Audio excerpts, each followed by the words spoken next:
So as we record this episode of Life Talks, the pandemic restrictions are falling like crazy. They are absolutely disappearing. Mask mandates are a thing of the past. That which was essential for your life is now being forgotten in rapidity. And hopefully, of course, we've said this before, hopefully the world is going to resume some sense of normalcy. And yet, here is a harsh but true reality. Many people are so exhausted by the last 2 years that they're in a state of apathy, or as Pastor Ben likes to say, funk. So that's going to be our topic for these next several episodes. How do you identify? How do you deal with? How do you get out of? How do you prevent being in a spiritual funk? Spiritual apathy, its causes and cures. So my name is Dan. I'm with Ben. We're the teaching pastors at Life Fellowship in Cornelius, North Carolina. And that was a great introduction, Dan, but I have a quick question for you. I'm about to side rail this conversation right off the bat. This will be fun. Okay, so I went out to lunch with one of our staff pastors and, doing some, had a ministry conversation, and we went to El Toro, which is, right across the street here. And as we're leaving, there's about a dozen older women in red overcoats, red jackets, and they have purple hats on. Yes, the Purple Hat Club. I wanted to know if you knew what it was, because Brad and I were like, what is going on There's here? There's actually two of them. There's a Red Hat Club and a Purple Hat Club. And they're a bunch of Is this like the Matrix? Take the red hat or the purple hat? I mean, no, I've seen them for years. I'm serious. You've never seen them before? I've never seen it. I didn't know what was going on. I didn't know if there was a cult starting in Cornelius. And so No. I walk in, I'm like, I guarantee you someone who's more seasoned in life knows what this is, because it was a bunch of old women. That hurts. Listen, if I would have asked you, if you had known what that was, would you have known what that was? Yes. He knew. So yeah, but it's a Southern thing. That's what I found out. It's a Southern thing, right? Well, I've lived in the South for 40 years. So I walked in, and we have two ladies here on staff who I was like, I'm going to ask them, the two Susans, and I'm like, hey, do you guys know? My question is, do you consider them elderly? Like you consider? I didn't say elderly. Yeah, I said I said mature. Oh, mature. I was very careful with I called them. If we're going to be chasing squirrels right now, by the way, how do you say mature? Mature. No, it's mature. We have this conversation in my life group every week, and your son leads it. Every time I correctly pronounce the word mature, he says, no, it's mature. So now I know where he gets it. Mature. We really just need to start this episode. No, we're going to keep going. All right, we are chasing because squirrels here's what happens. A couple of rabid dogs. You want to follow Jesus, but you get distracted. You get sidetracked, and this is exactly what happens in our spiritual life. So see how I worked that back in? Yeah, it didn't work because we're talking about apathy, not distraction. However, nice try, Benjamin. Yeah. So no, but I cannot tell you, man, how many times. This morning twice conversations with or about pastors who are like, I'm so exhausted. Yeah. If I don't take some time off, I'm going to quit, or I'm going to do something else, or and if pastors are feeling that way, then I got to assume there's a lot of it. We know volunteerism is way off. I have seen so many articles in the blogosphere, in the spiritual realm, church, whether it's church related or just gospel related, websites, and people writing about this growing spiritual malaise that just seems to be hovering over people, and people seem to be not doing well. They're not growing the way that they want, and that's one of the reasons why we're doing this spiritual growth initiative at our church with the cross and leading up to Easter, the 40 days of intense studying and learning and growing, and because we need those kinds of things. But the reality is, the reason I thought it was good to talk about is this is a part of life. You have felt it. I have felt like we have been places where we're like, oh, I just feel like I don't feel like reading my Bible. I don't feel like praying. And there's a very famous book that John Piper wrote. One of his most famous ones was Desiring God. It's kind of put his name on the map in the Christian world. But a few years later, he wrote a book, When I Don't Desire God. It wasn't as popular. I don't even remember hearing that. But he wrote a book called When I Don't Desire God, and the whole idea was that there are moments when we feel where the feelings are not there. We feel like I don't feel like going to church. I don't feel like reading my Bible. I don't feel like praying. I just feel distant from God. I feel blah. And if we don't really understand what's going on in those moments, we're going to stay there. And sometimes we can stay there for a really long time. And so that's why I think it's important to have this conversation, because you might be listening to this today. Someone who's listening to this might be saying, that's exactly how I feel. So let's begin by trying to define some terms and so forth, because, we've used the word, I prefer apathy. You've used the word funk, which is easier perhaps to relate to. Some might call it lethargy. Some of it might call it being discouraged. Back in the old day, we might have called it being backslidden. Oh yeah, absolutely. So help us define. I've got three shades of what I call the funk. Okay, 3 Shades of Funk. 3 Shades of Funk. Rudolph. Sounds like a horrible movie. This is not the smell of junior high boys either. 3 Shades of Funk. So here's what I think. You have to, number one, diagnose the problem. What am I really feeling or not feeling? And here's the 3 categories I would give you: complacency, ambivalence, and indifference. Okay, complacency, ambivalence, and indifference. With complacency, I think that's kind of the top level. It's like, I should do this, but I just don't do it. It's almost more of a spiritual laziness. But there's a complacency that you have, but you still feel like I should be doing these kinds of things, but I just don't do these things because I'm just kind of lazy, or I just got in a routine and I just haven't been doing it. So complacency is one of those things. The next layer down, I think, is what I would call ambivalence. Ambivalence is, I do want to do it, but I don't want to do it. So it's a little bit deeper than complacency, in that in complacency you still think like, yeah, I should do this kind of thing, but I don't. And in this level, it's, I don't want to do it. So you just feel kind of stuck because I know I should do it, but I don't feel like doing it. And I don't want to do it. And so that's the second level. And then the third level, which I think is probably the most dangerous place to be spiritually, is indifference. Indifference means I don't feel anything. I don't care if I miss church. I don't care if I read my Bible. I don't care if I meet together with other believers. I don't care if I pray. It's this indifference that we feel towards God and towards the things of God. And so when I think about this what encompasses this entire category of being in a spiritual funk, I would say there are layers, and you have to be the one that diagnoses, man, where am I really at right now? And not that there can't be it's not like you have to keep rising up the layers. I just think sometimes the longer we're in these things, we can creep down into what feels like a pit in a way, and where we just stop caring about everything. And that's really dangerous. Yeah, as we were kind of prepping for this on our own earlier this morning, I was trying to think of some biblical examples of people who might have gotten into this state of apathy. Yeah. If I was thinking of an individual, I think I'm thinking of Elijah. After he kind of went through this time of huge spiritual, interestingly, the great victory that happened on Mount Carmel was followed by great opposition by Jezebel. Yes. And then followed by great depression, apathy, and just a general malaise and funk that the Lord graciously brought him out. Yes. He began graciously, but then eventually he was going to kick his tail. Yeah. Another person on the flip side of that, after a great failure, would have been Peter. Yeah. Because after Peter's denial, what does he do? He goes back to Galilee and goes back to fishing. Yeah, he says, where am I going? I'm going to fishing. I mean, to him, it was almost like, I'm going to forget about the last 3 years. I have failed miserably, and I'm just going to go fishing because that's the only thing I know what to do. Back to my original pattern. Yes, yeah. When we read in Revelation chapter 2 and 3 where Jesus is addressing almost cultural. You've got it already open. Yeah. The Church of Laodicea. The Laodicean church was, neither hot nor cold and lukewarm.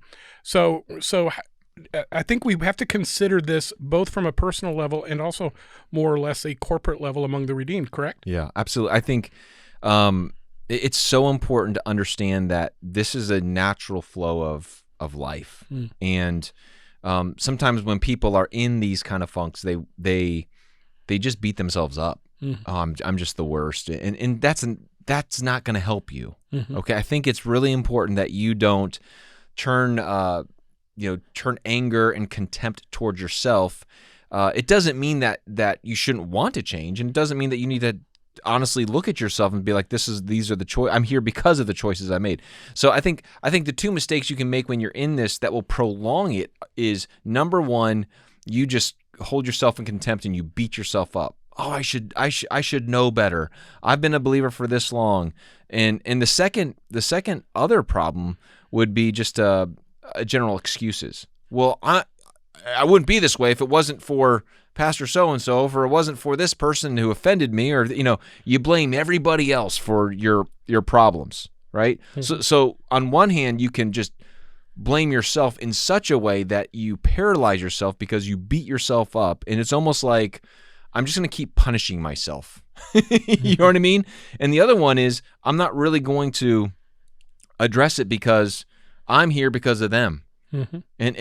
And they're the ones who did this to me, and I just, this is a sidebar, Dan.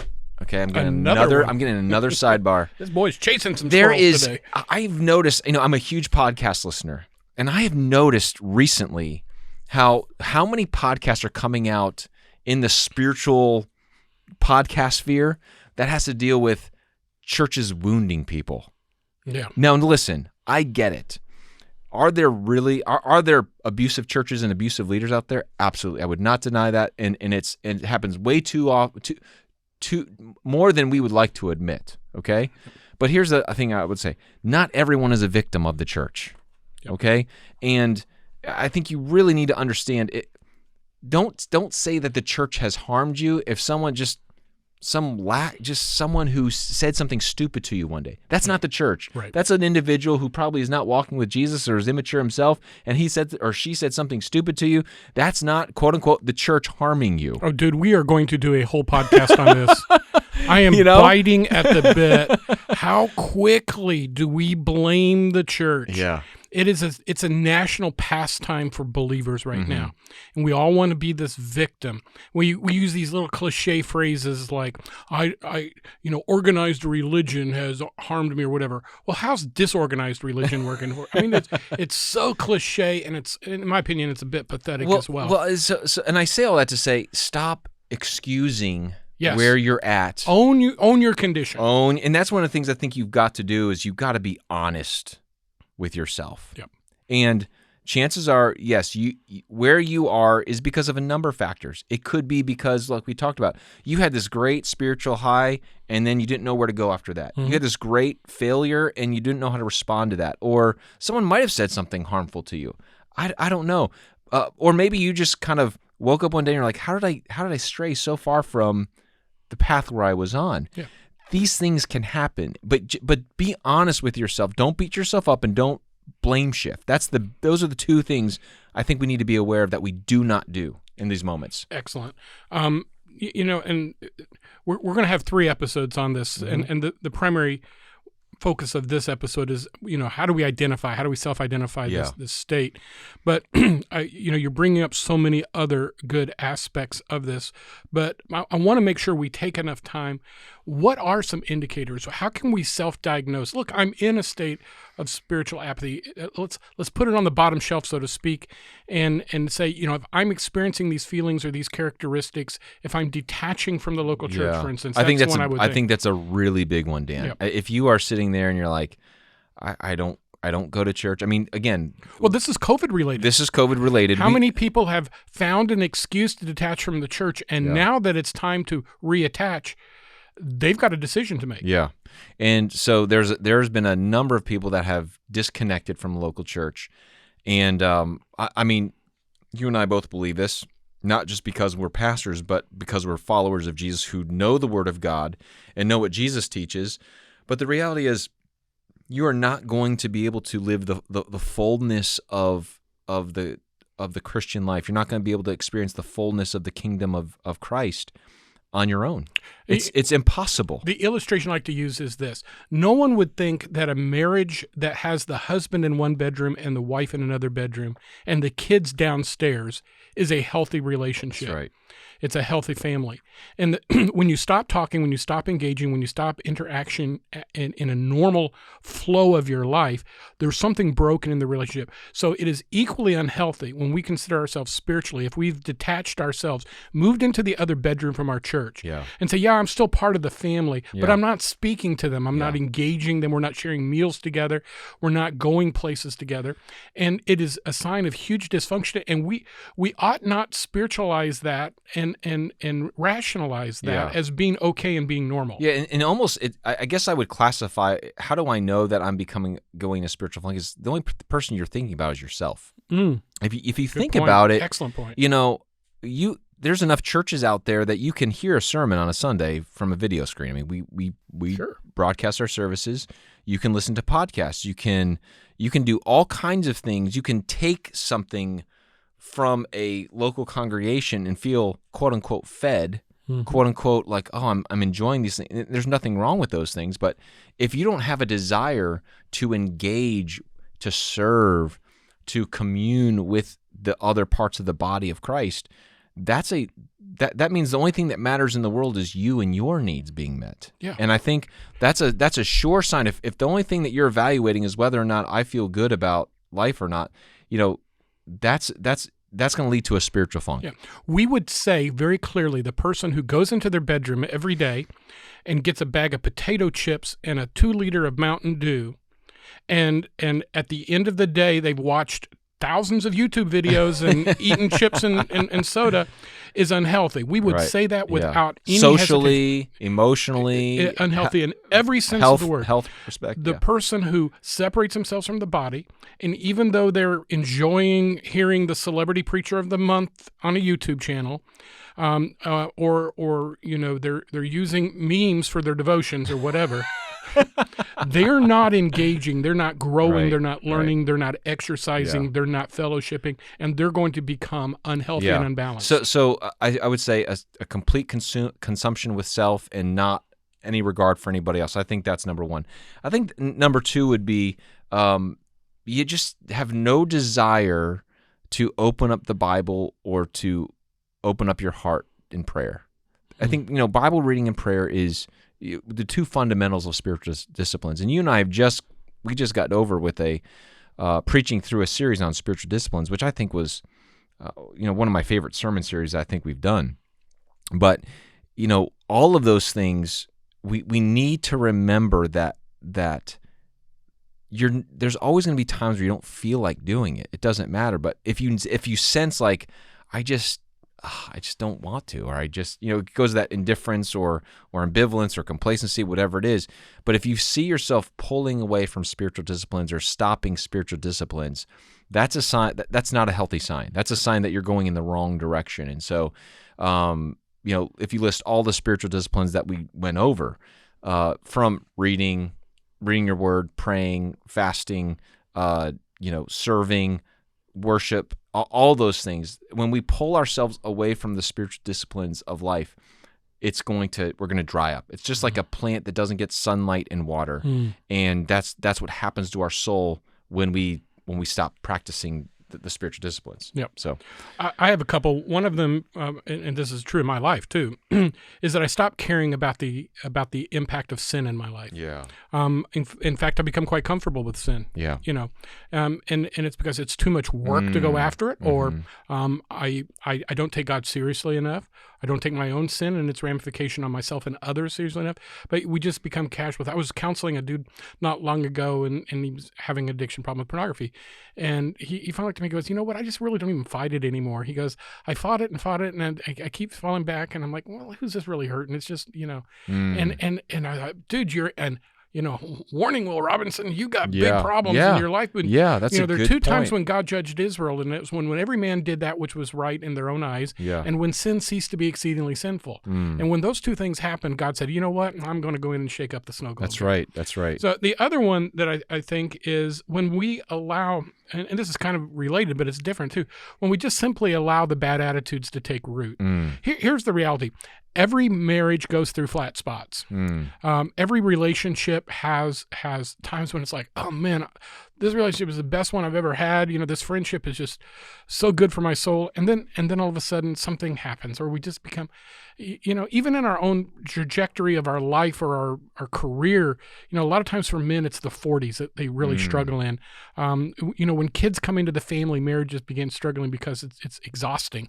Right. There are going to be, in your relationship with God, there are going to be times when we're tempted to pull over during a flat spot, and just soak there. So I think we need to be really, really careful about these attitudes, whether they're disillusionment or frustration with God or depression, and then just pull over and say, I'm just going to sit, soak, and sour in this moment. Yeah, I could not agree more. I think one of the things that happens to people, they do feel stuck. Mm-hmm. They do feel like this is just what has happened to me. And so, one of the things that I know this, we're about almost out of time, but I keep going back to this one idea is you have to look honestly, or you have to give an honest assessment with yourself. And I would even say this, my big takeaway, honestly assess where you're at.